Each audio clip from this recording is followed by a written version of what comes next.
დასრულდა მეთქი, მაგრამ ესეც იყოს პარა.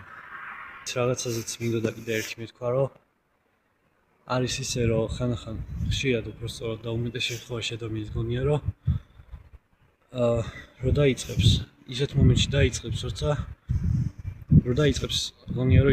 დაიწყებს, როცა მისთვის იქნება ეგ სიტუაცია იდეალური, ამას გამოასწორებს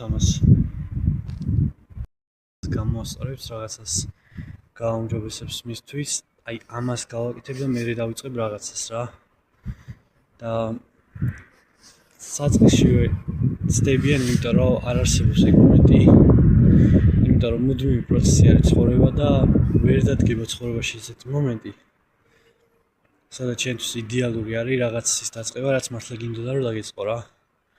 ასე რომ კი ყველა იძახის ამას, რომ იდეალური მომენტი არის ახლა, მაგრამ მართლა ეგრე არის რა, იმიტომ რომ